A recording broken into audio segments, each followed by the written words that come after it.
Saudara-saudari, Bapak dan Ibu, rekan-rekan muda, anak-anak semuanya, Shalom Alaikum. Kitab suci itu kalau dibaca-baca sekilas, didengarkan sekilas, terutama kalau hanya dalam liturgi hari Minggu begini, kadang jelas, kadang tidak jelas. Apalagi Alkitab hanya memuat hal-hal yang inti-inti. Tetapi kalau dijelaskan latar belakangnya, situasinya, mungkin akan sedikit lebih jelas maknanya bagi kita. Yuk sekarang kita sedikit belajar Alkitab, yaitu pada firman yang pertama yang dikutip dari Kisah Para Rasul. Kisah Para Rasul tadi kita mendengar sedikit mengenai ada persidangan di Yerusalem oleh para rasul. Apa sih sebenarnya? Itu adalah pertemuan besar pertama di seluruh dunia yang disebut juga Konsili Yerusalem. Diadakan karena ada perbedaan-perbedaan pengajaran dan ada perbedaan pendapat. Masalahnya apa? Kita belajar sebentar supaya kemudian lebih tahu makna dari isi kitab itu seperti apa. Pada zaman para rasul, tidak lama setelah Sang Kristus naik ke surga, kemudian ada banyak orang yang percaya, ada 3.000 orang dibaptis di kota suci Yerusalem. Itulah baptisan pertama, jumlahnya 3.000 orang. Semuanya ini orang Yahudi, meskipun datang dari berbagai macam tempat. Bacaan tentang itu nanti akan kita dengar pada hari Pentakosta, 2 pekan lagi. Ada berbagai macam tempat yang disebut, tapi semuanya adalah orang Yahudi atau penganut agama Yahudi. Artinya apa? Semua pengikut Kristus pada masa awal orang agama Yahudi atau penganut agama Yahudi. Artinya apa? Mereka bersunat, mereka menjalankan kitab Taurat Musa yang sering terdengar dengan istilah hukum Taurat. Jadi mereka bersunat dan mereka menjalankan hukum Taurat. Kenapa? Karena semuanya orang Yahudi. Dan pada waktu itu pusat kekristenan atau pusat pengikut-pengikut Kristus ada di kota suci Yerusalem. Kotanya sampai hari ini masih ada. 2000 tahun lalu mereka ada di seputar kota suci Yerusalem.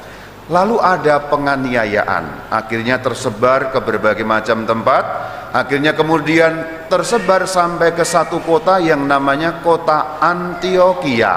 Dalam bacaan pertama tadi muncul nama kota Antioquia.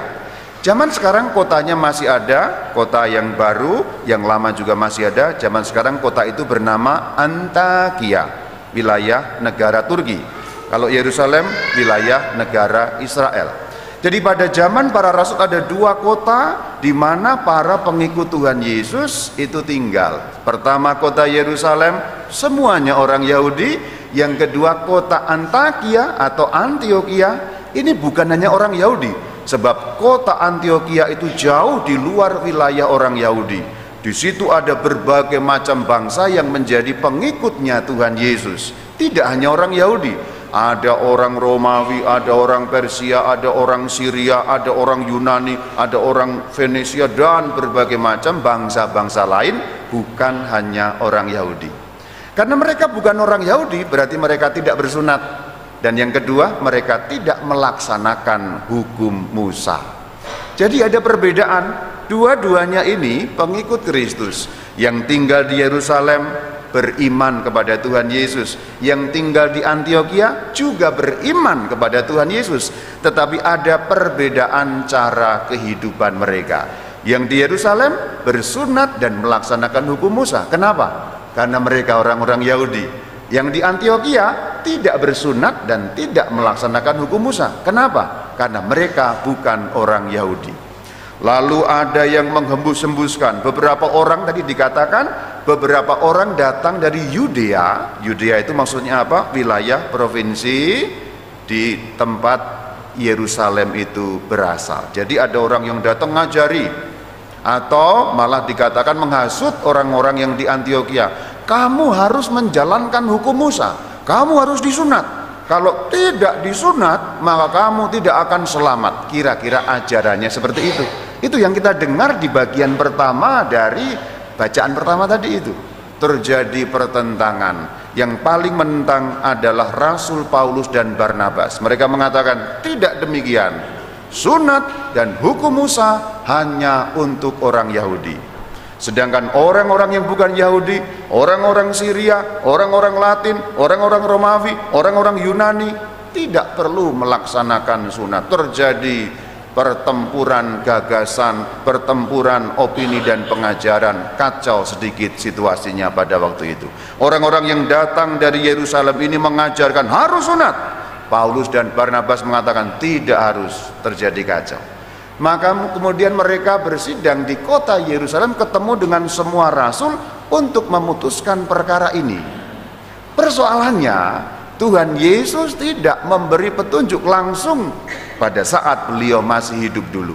Jadi persoalan besar ini. Kenapa? Pada saat dulu Sang Kristus masih hidup di dunia, beliau tidak pernah mengajarkan apakah orang-orang bangsa lain yang menjadi pengikutnya harus sunat atau tidak, wajib melaksanakan hukum Musa atau tidak. Persoalan besar kan?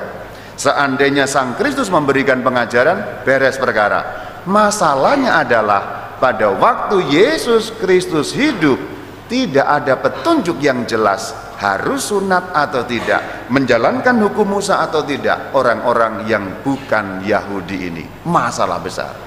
Tapi akhirnya diputuskan, dan keputusan itu kita tahu tadi ada kalimat di bagian hampir terakhir dari bacaan pertama, keputusan Roh Kudus dan keputusan kami. Rupa-rupanya rapatnya itu, sidangnya itu, konsilinya itu bukan hanya sidang atau rapat manusiawi saja, tetapi di sana melibatkan tuntunan Roh Kudus. Sebab itulah yang dijanjikan dalam Injil hari ini. Ketika kita hari ini dalam Injil tadi kita dengar ya, dan Sang Penolong Roh Kudus akan mengajarkan segala sesuatunya kepadamu. Jadi pada saat mereka bersidang, meskipun Sang Kristus belum memberikan petunjuk yang jelas, tapi petunjuk itu datang dari Roh Kudus, sehingga mereka mengerti bahwa orang-orang yang bukan Yahudi tidak diwajibkan bersunat sampai hari ini. Itulah kenapa kita yang bukan orang Yahudi, orang Jawa, orang Batak, orang Flores, orang Sunda, orang manapun yang bukan Yahudi ini tidak wajib sunat dan tidak wajib melaksanakan hukum Taurat Musa. Salah satu hukum Taurat Musa itu adalah dilarang makan babi. Bagaimana mungkin kita ini orang Sumatera Utara kacau nanti. Puji Tuhan, kita ini tidak harus melaksanakan hukum Taurat Musa, saudara. Itu keputusan 2000 tahun yang lalu di kota suci Yerusalem.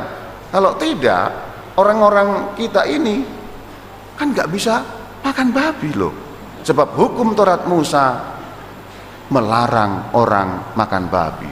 Padahal kan enak sekali ya. Ya. Itu tuntunan Roh Kudus. Jadi apa inti firman hari ini? Ternyata para rasul ketika bersidang melakukan rapat dan konsili itu bukan hanya pikiran-pikiran manusiawi, tapi tuntunan Roh Kudus menjadi nyata di sana. Maka dikatakan di bagian hampir terakhir, keputusan Roh Kudus dan keputusan kami. Ini kira-kira mirip-mirip yang belum lama kita alami. Konklav, tahu konklav? Pemilihan paus. Para kardinal itu melakukan rapat kumpul di Kapel Sistina. Ya itu kan kayaknya manusia-manusia yang kumpul. Tapi di sana ada tuntunan Roh Kudus. Roh Kudus memberikan tuntunan di sana, sehingga keputusan Roh Kudus dan keputusan kami. Jadi Bapak Paus yang terpilih itu bukan hanya keputusan manusia-manusia, tetapi tuntunan Roh Kudus itu, keputusan Roh Kudus dan keputusan kami. Saudara-saudari, inilah Roh Kudus ketika berkarya. Tidak kelihatan, tidak terasa bahwa ada karena roh, tetapi dampaknya jelas dan nyata, menuntun setiap orang beriman. Dan tidak hanya untuk para rasul, tidak hanya untuk para kardinal, tidak hanya untuk para uskup, tapi untuk semua orang beriman. Roh Kudus itulah diwartakan kepada kita dan nanti diberikan pada hari Pentakosta, memberi tuntunan supaya keputusan-keputusan yang kita ambil menjadi benar. Maka kalau kamu bingung memilih dan memilah, Kalau kamu bingung harus melangkah seperti apa, kalau kamu bingung harus bagaimana ini ke depannya, minta tuntunan Roh Kudus, sebab janji Tuhan hari ini dan Sang Penolong yaitu Roh Kudus akan mengajarkan segala sesuatu kepada kamu. Terutama namanya roh hikmat. Mohon betul-betul, Tuhan saya sedang bingung pilih ini atau itu, Tuhan saya nggak tahu harus bagaimana ini, bimbing saya dengan karunia roh hikmat Roh Kudus-Mu, supaya keputusan langkah yang kuambil adalah seperti yang Engkau kehendaki. Itulah inti firman di bacaan pertama yang nyambung dengan firman Injil mengenai Roh Kudus. Shalom Alaikum.